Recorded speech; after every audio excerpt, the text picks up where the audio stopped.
Hello, my name is Justin Sterling. I'm an attorney, and today we're going to discuss how to form a business. What you will learn. You're going to learn why you would want to form a business. What is a business plan? What is the purpose of forming a legal business entity? What are the different types of business formations? What is needed to form a business? And how to successfully market your business. So let's talk about the why. Because you're going to want to do what you love to do on your own terms when you want to. It's that professional freedom, that business freedom, that financial freedom, that financial security to grow. Ultimately, you want to make money. It's our livelihood. We're here to generate revenue to make a profit. Income potential, pursuing a passion. Maybe you have a good idea and you want to incorporate it, protect it, grow it. It's a new lifestyle. Having your own business is a new way of life. It's a form of self-expression. It gives you that life beyond your wildest dreams. It also gives you legal protection. It gives you that corporate shield so that when there's judgment creditors or you have debts, they can't come after your personal assets. You have a shield, a legal protection from them reaching your personal assets. They can only reach what's in the business. Professional reputation.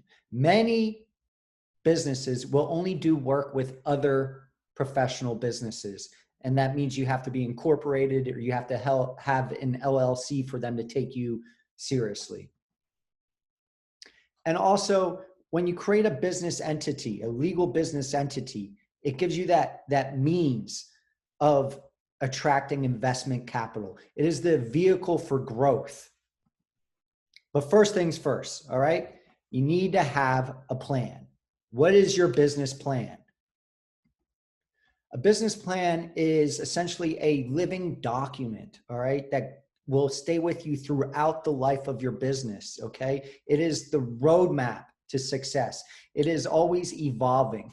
I personally refer to my own business plan many times a day, okay? So what is in a business plan?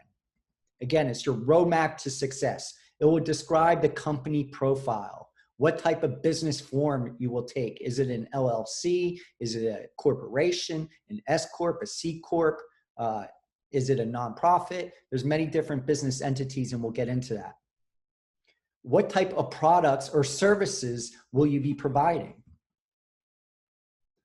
What is your business model? What's your target customers? What are the revenue streams? It's important to have multiple streams of revenue.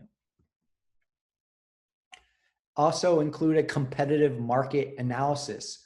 What is your competitors doing? How can you compete in this market? How are you going to be successful? What are you going to do to set yourself apart? Include a SWOT analysis. That's something that describes your strengths, your weaknesses, the opportunities in this type of market and how you can maximize those opportunities. And what are the threats? What is stopping you from achieving the success in this business? Financial capital. How are you going to capitalize this business? Are you going to be attracting capital investment from outside investors? Are you going to be providing it yourself? Are you going to have a co-owner in this business provide the capital to get this business up and going? Management. How is the day-to-day operations of the business going to be operated? Who are the people in charge? Your intellectual property portfolio, your copyrights, your trademarks, the patents. This is essentially what is the business built on. This is what gives your business value. Your trademark is your business goodwill, your good name. That's how people will identify your business. They will connect your mark to your products or services. Your copyrights, your creative expressions. You have to have them registered so you can protect them. Risk management. What type of insurance policies are you going to have?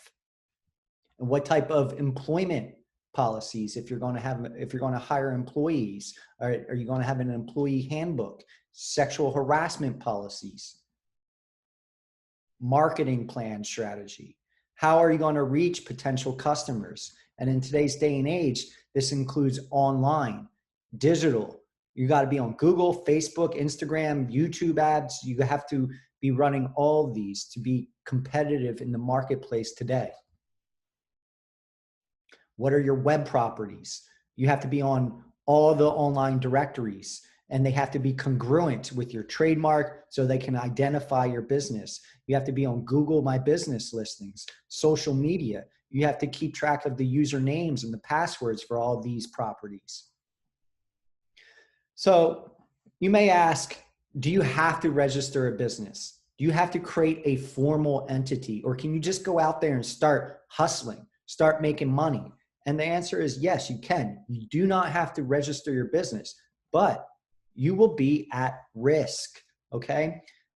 Sole proprietors is if you just go out on your own and start engaging in business and making money, okay? You don't take the steps to form a separate business entity, but instead you yourself are just out there trying to generate business in your own name, all right, or in a DBA. The risk is that you will be personally responsible for all the business debts or liabilities. Anything you own will be in jeopardy, okay? A house, a car, anything in your own name will be at risk, all right? Same thing with a partnership. If you start just doing business with someone else, it doesn't have to be in writing. There's just through the acts, you create a partnership, okay? And partnerships can be you should be very cautious with partnerships, okay? When two or more people start endeavoring in a business venture to generate revenue, that is a partnership.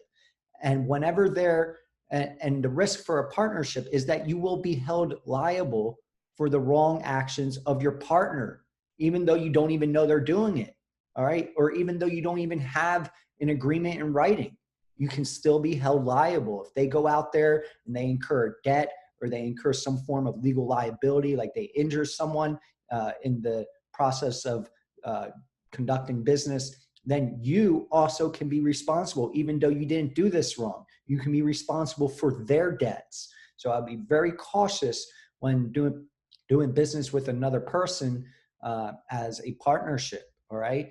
First of all, you should always have something in writing, all right? Have a partnership agreement. Better yet, form a legal business entity, okay? So sole proprietors and general partnerships, I'd be very cautious, okay? And if you do not form a business entity, all right, and you're out there generating money, all right, conducting a business, you're conducting a business venture, you're by default conducting business as a sole proprietor or a general partnership, all right? Sole proprietors, again, is the most simplest form. You don't need any type of formal action. It's inexpensive. You don't have to file anything with the state, the Secretary of State, but you do not have any, what we call limited liability protections, all right? You are personally at risk. And if you incur any judgments or debts, these can really, really destroy your success going forward. It could be very, your exposure, your legal exposure is great. Partnerships, all right, are when two or more people conduct a business as co-owners, all right? No formal filings or agreements have to be made, okay? It can be just through their conduct, their acts, okay? And you can unknowingly find yourself liable for your business partner's wrongful acts and debts. Each partner has unlimited liability in respect to their own acts and the acts of their partners. It's very risky. And with these type of businesses, they terminate when you stop conducting business or you pass away. Whereas if you form a legal business entity, this would continue in perpetuity, and there is legal separation, all right? And for the most part, we're talking about corporations and limited liability companies, all right? They're the most common, okay? Limited liability protection. All right, this is one of the main purposes of why you want to form a legal business entity. All right. This limits your exposure to any personal debts and liabilities that could happen when running the business. Any creditors or judgment creditors, people who sue you and get a judgment, can only reach the assets in the business to satisfy those debts and obligations. They cannot go after a home that is in your own name. They can't go after your personal bank account. They cannot go after, they can't garnish your personal wages. They can't seize your personal property like a car that is in your own name. There is a corporate veil. There's a separation. There is a legal fiction, a veil that separates an individual's personal assets from the business assets. That separation is very critical. It gives you protection. There's reduced risk, okay? The limited liability, the corporate veil reduces your legal risk to civil judgments and debts of the business. These can only be satisfied by the assets held in the name of the business entity. It's a vehicle for growth. You can attract equity investment and capitalization. And the business will continue in perpetuity. The ownership of a business entity can be transferred and the business can continue forever. We should also discuss what is piercing the corporate shield. That corporate veil is not absolute, okay? They can pierce the corporate veil. This is the exception to the corporate shield protection. In the law, piercing the corporate veil is when the business owner's personal assets can be used to satisfy any debts, obligations, or judgments. And this occurs when you fail to comply with legal formalities. You don't complete all the filings with the Secretary of State. You don't do taxes. You're not following the formalities, or you don't adequately capitalize the business. You start conducting business with nothing in your account and it's not capitalized. It's not sufficient. Or you commingle your business and your personal assets. And it's important to have separate bank accounts, okay? You do not take the business assets and start paying for personal bills or personal obligations. You cannot commingle the business assets with your personal assets. There must be a separation. Or you use the business to commit a fraud, all right? In that case, if you're doing something to defraud people in the name of the business, they will pierce the corporate veil and they will hold you personally liable. What are the different types of business formations? There's many different types of business entities, all right? There's the sole proprietor that we discussed, the general partnerships. There's even limited partnerships in which there's general partners and limited partners. The limited partners' risk is limited, all right? They can only reach the partner's investment into the business, okay? That's a certain special type of partnership that provides some form of protection. There's C corporations, there's S corporations, there's limited liability partnerships that are for professionals, there's limited liability companies, and there's also nonprofit corporations. And there's many others. Each state has different types of business formations, but these are the most common, all right? And the three most common are the C Corp, the S Corp, and limited liability companies. A C Corp is a business entity that's attractive to potential investors. This is if you want to grow very big, okay? And it also has a well-established legal framework around corporate governance, such as you will have your shareholders who are the owners of the business. You'll have the board of directors who will come together and vote on the significance events for the business. And then you have the officers who take part in the day-to-day operations of the business. The C Corp has limited liability protection to its shareholders, which are the business owners, okay, the stockholders. The S Corp is a corporation that has a special tax status with the IRS. They elect for they take the S election, and that allows it to have pass-through taxation. Because whereas a C Corp will be subject to double taxation, taxation on the business corporate level, and then when you take dividends out of the C Corp, which means you take shares of profits as the shareholder, the owner of the business, you will be taxed a second time on your personal income. Whereas an S Corp, that just passes through. You're not taxed on the business level. It passes through to your personal income level for tax purposes.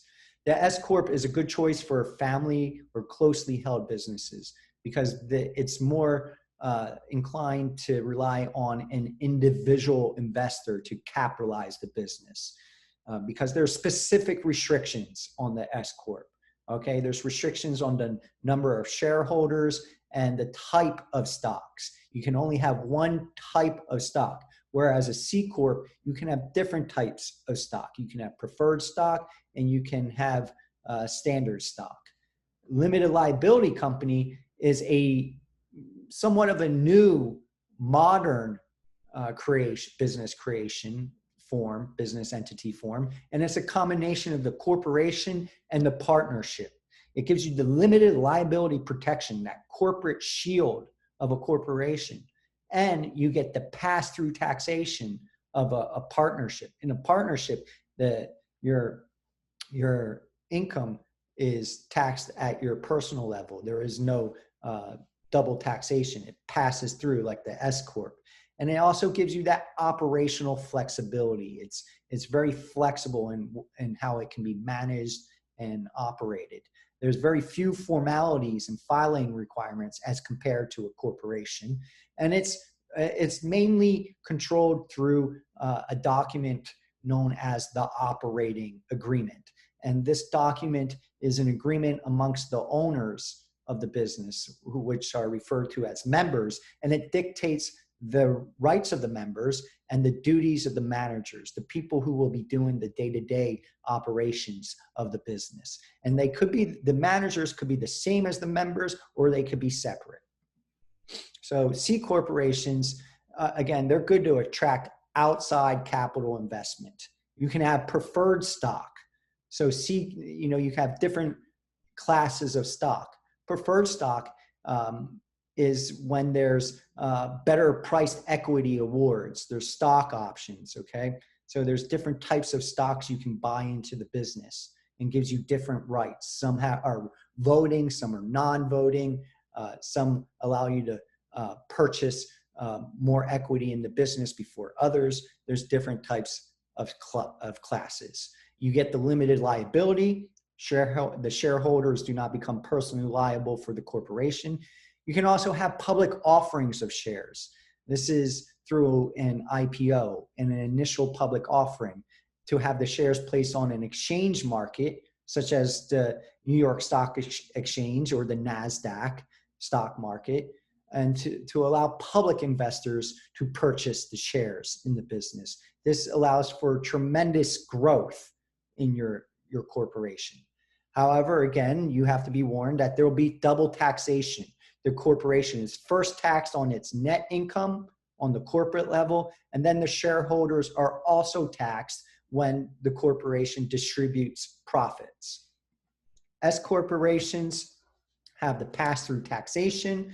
There's no tax on the corporate level. Shareholders are only subjected to tax on their personal income level, and when the company distributes profit. All right, it passes through. There's no double taxation. There's always the ability to have the business converted into a C corporation if you want to take it public.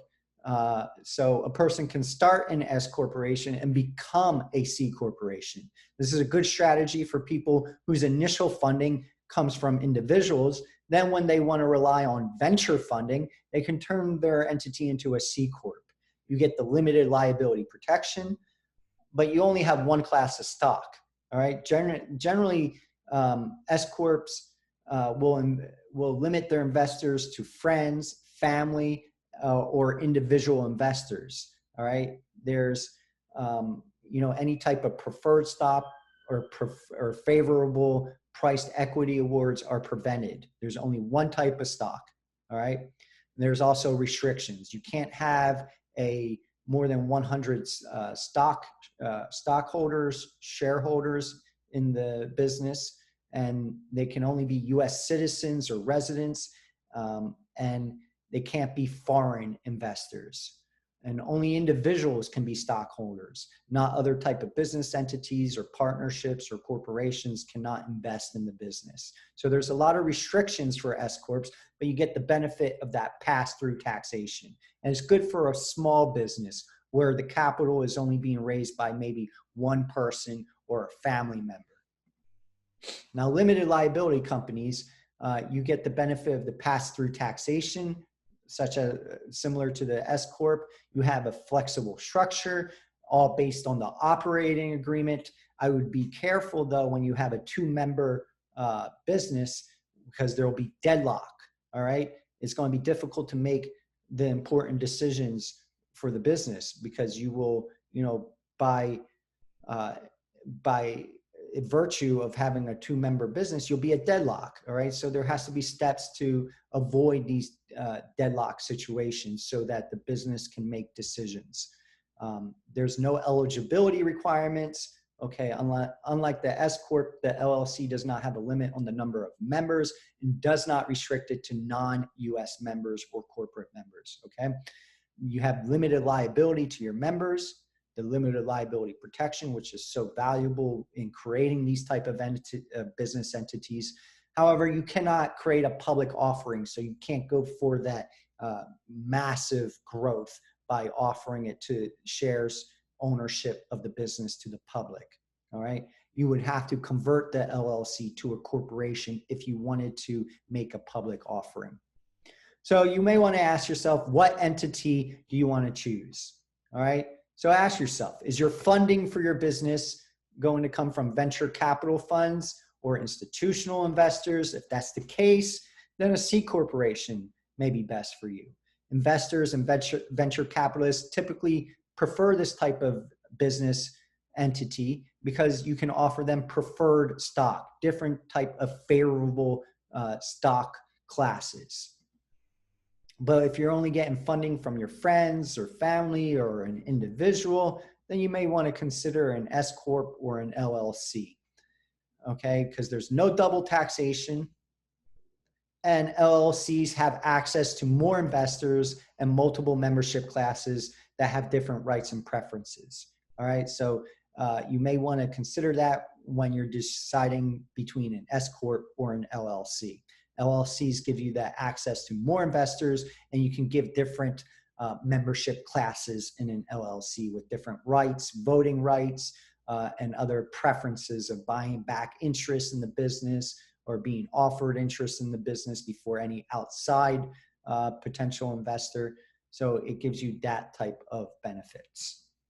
What is needed to form a business? Okay, there's many documents, many filings that are required for each specific type of business entity.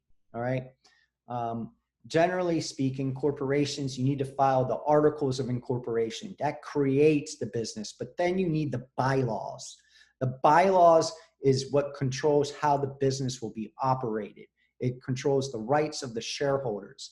Then you have to give annual statements of information to the Secretary of State if there's any changes in the business. You also have to document any changes or decisions or contracts in your formal corporate minutes, and if there's any shareholder agreements amongst the owners. For example, there may be shareholder agreements amongst a few of the shareholders to vote a certain way, or other type of agreements amongst the owners that maybe they will buy back another shareholder's interest before another shareholder. It gets very creative, and they're all based on shareholder agreements. In LLC, you have the articles of organization. That's what creates the business entities. That's what creates the business entity and is filed with the Secretary of State. Again, these type of business entities are controlled by the operating agreement. That is the controlling document, the agreement amongst the owners of how the business will be operated. And you also have to file annual statements of information with the Secretary of State as well. Other necessary documents, you need to get your federal employer identification number through obtaining an SS4 document with the IRS. Essentially, it is similar to a social security number. A legal business entity is exactly that. It's another fictional person in the eyes of the law. It can be sued, you can sue, you can purchase property, you can sell property, you can be held, the business can be held liable for even criminal acts. It is a separate legal fictional person in the law. You need a registered agent. That's someone who will accept legal notices on behalf of the business. And they need to have a physical office address in the state to be able to accept these legal documents. You need a business bank account because there cannot be commingling of personal funds. You need separate bank accounts. You may need employment agreements and policies. You may need independent contractor agreements. You may need a private placement memorandum to raise capital from outside investors. This protects you from being found liable for securities fraud. All right, so these are very important disclosure documents that you need to work with an attorney to draft and prepare for any potential investors in your business. You may need your service agreements if you're providing a service, terms of use agreements for a website, any intellectual property registrations so that you have protection of your intellectual property, your intellectual labor, that's your patents, your trademarks, your copyrights. You may need a business license to conduct business in a particular jurisdiction, a city or a county. You have to check with your local jurisdictions if business licenses are required. What are the costs for forming a business? All right. So you're going to have your government filing fees, and they may be different for each state depending on which state you're going to choose to incorporate in. You're going to need to pay your business tax on the state and federal level. Each state has different tax for businesses. Some states don't even have business tax. So you want to do your research on what state you're going to be conducting your business in. You need to pay your annual franchise tax with the Secretary of State if you are registered in a particular state. That's on top of the business income tax, is a annual tax just to have your business formed in that state. And you also have to work with an attorney for much of these, and there will be attorney legal fees involved. So many times people will ask, where should you form your business? And there's this belief that Delaware is the best state.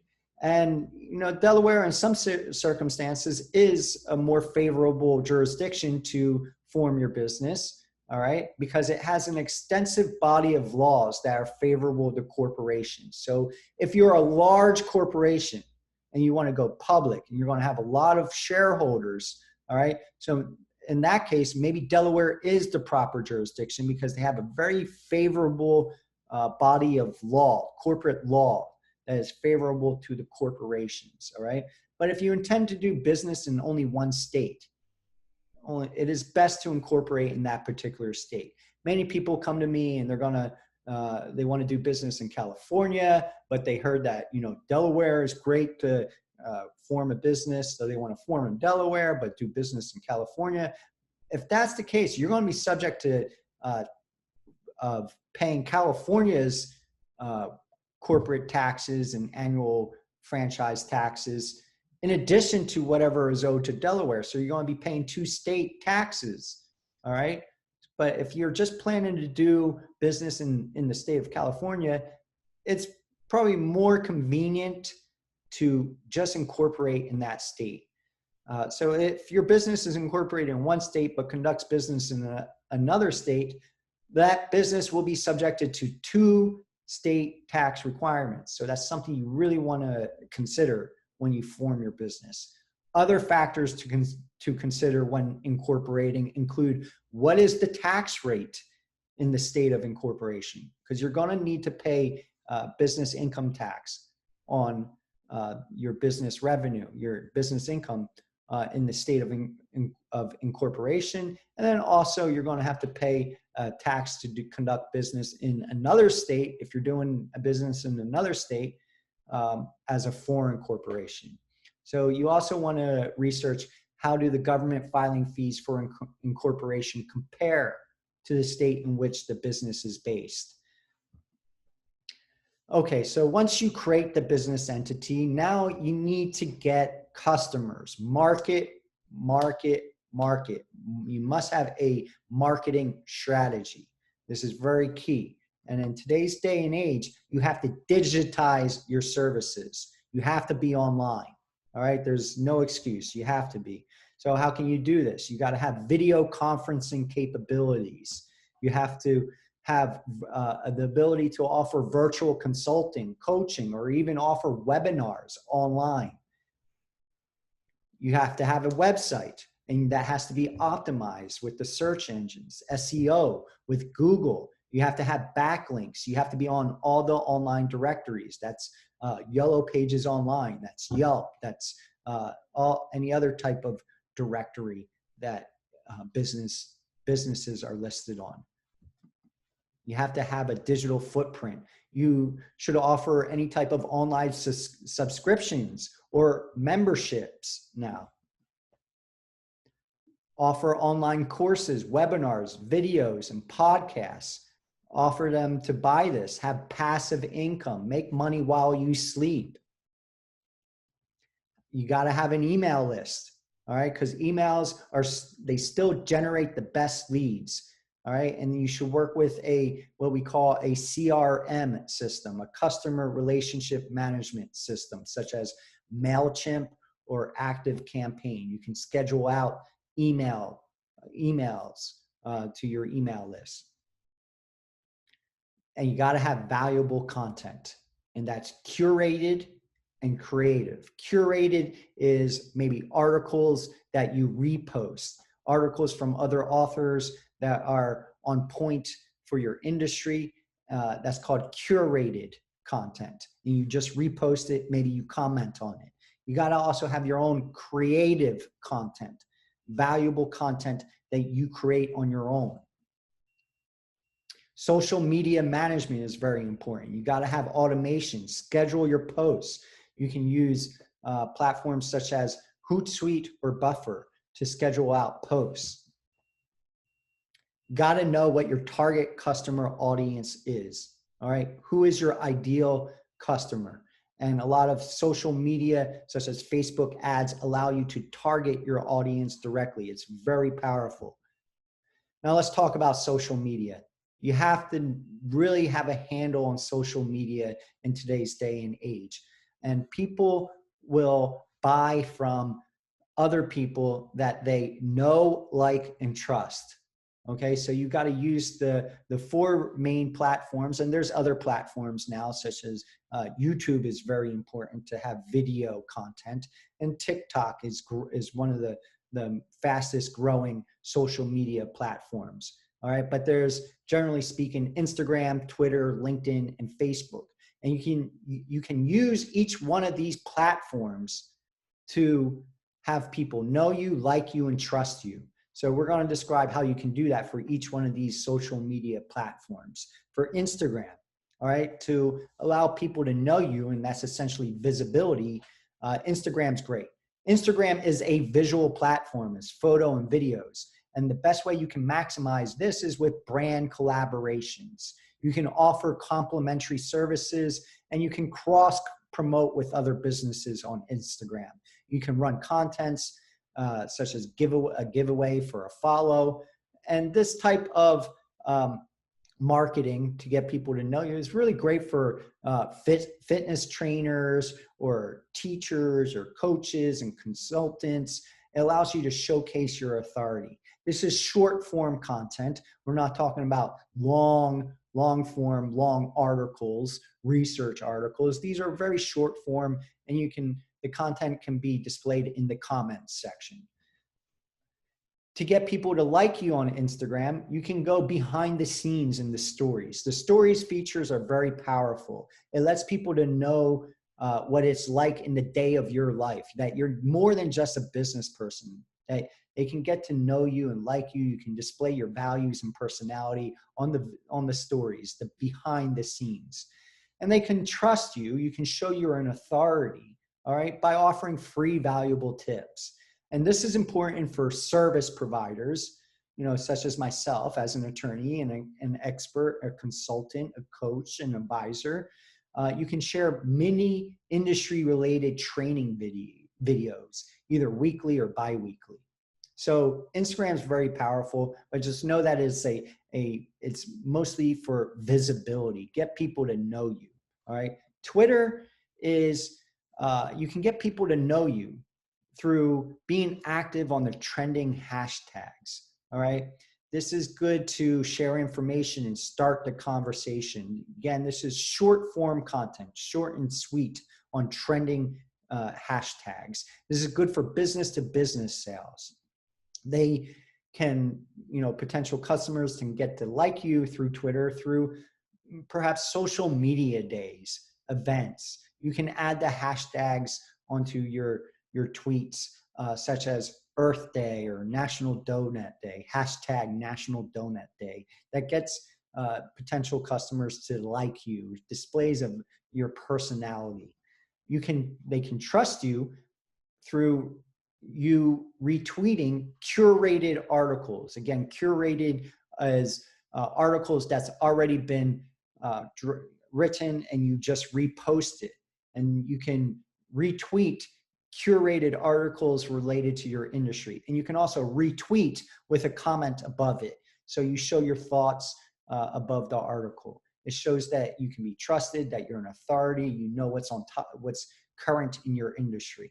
LinkedIn is good for people getting to know you through posting valuable content in articles. You can have a link to your blog, your website blog, on your post, on your LinkedIn post. You can tag other people, other industry professionals, so your article shows up on their feed. And this is good for business to business sales. This is good for targeting business professionals. You can really target your audience if you're offering services to other professionals. To get people to like you on LinkedIn, to display your values and personality, you can comment on trending topics. You should be opinionated. You should stand out. You shouldn't be afraid to disagree. You should showcase your values. You can get people to trust you on LinkedIn, and this is very, very powerful on LinkedIn, by getting testimonials. You can get written and video testimonials, and the testimonials on LinkedIn are very powerful to show that you're a trusted source, that you're an authority. And a tip is to offer to write the testimonial for the people. Make it easy for them. Just write it up and say, hey, here's a sample type of testimonial that I would really appreciate it if you posted for me. You can just use this as a template. Now, Facebook is still the primary social media platform. There is billions of people on Facebook. So there is a really very, very valuable broad audience on Facebook. It's available to everybody. To get people to know you, you should be active on Facebook groups. And these are group pages where your ideal client will hang out. All right. So in these type of groups, you should let people know about your offers. To get people to like you on Facebook, you should post valuable news articles on your passion related to your industry, feel-good stories, projects you're involved in. And then also on Facebook, to get people to trust you as an authority, show off. Don't be afraid to boast about yourself. Show off your accomplishments, post about your PR, your media accomplishments, your interviews, post about whether you're participating in a conference. Don't hold back. Be very boastful. Share media you're featured in. quoted, if you're quoted in a blog article, interviewed in a story, this is the place to show off. Don't be shy. I know a lot of people may be hesitant to show off, but this is the platform to do it.